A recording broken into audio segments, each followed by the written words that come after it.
Welcome back to my YouTube channel. In today's video, I'll be showing you how to make the Puerto Rican classic Bistec Encebollado. All of the ingredients will be listed in the description box below, so if you want to learn how to make this classic dish, keep watching. So here I have a couple of cube steaks. This is pretty much the standard for bistec, but you can also use flank steak or any thin cut of steak will work nicely for this.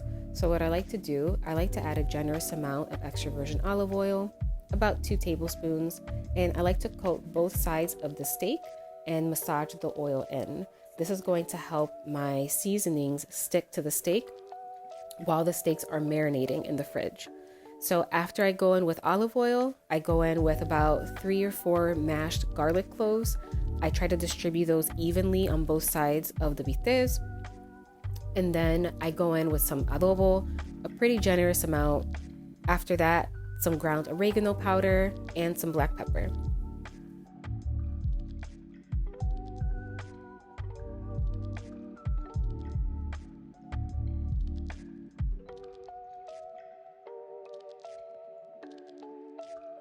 All right, so here I have my bistec. They are well seasoned and they are ready to go in the fridge. All I do is just cover it in plastic wrap and I leave it in the fridge for at least an hour, but you can leave it in the fridge up to overnight. So here I have my pan, it's set over high heat, and I'm gonna let it get nice and hot. Once hot, I'll go in with about 2 tablespoons of extra virgin olive oil. After I add the oil, I'm going to add a good handful of sliced onions. Once the onions are added, I'm going to let them get nice and charred on both sides to help bring out the flavor.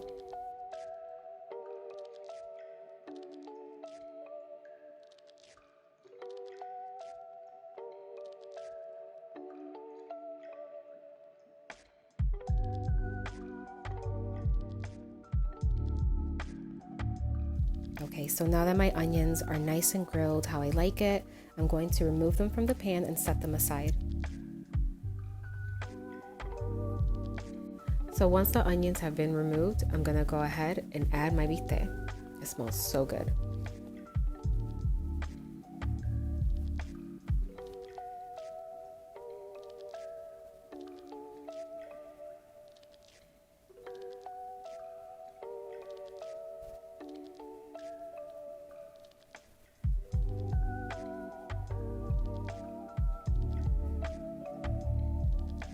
Now it's time to add those grilled onions from earlier.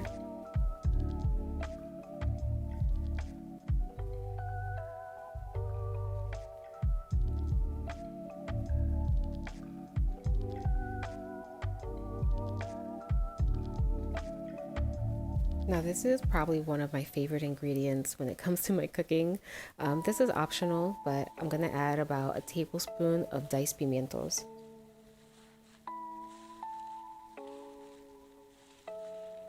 Just helps give it a really nice flavor.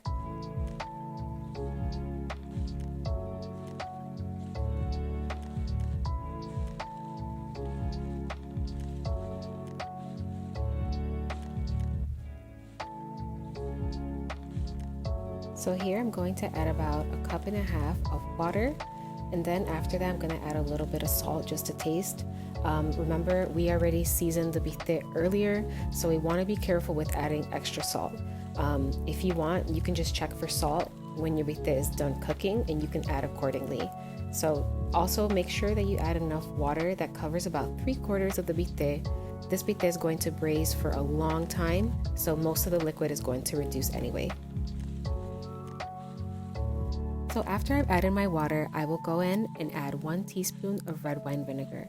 You can use any vinegar that you like, but red wine vinegar is my personal favorite. And last but not least, I'll add a handful of sliced mushrooms.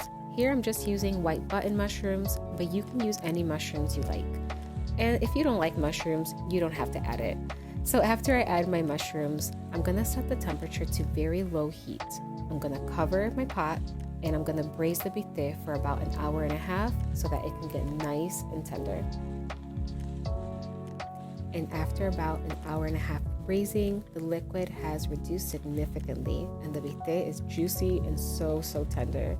Here I'm just adding a couple of sprinkles of fresh chopped cilantro. And just a heads up, If your liquid has reduced a little too much, don't be afraid to add a little bit of water and bring that water up to a simmer. And that's all for this bistec encebollado recipe. If you enjoyed this video, please give it a thumbs up. Don't forget to share and to subscribe. New traditional Puerto Rican recipes will be posted weekly. Until next time.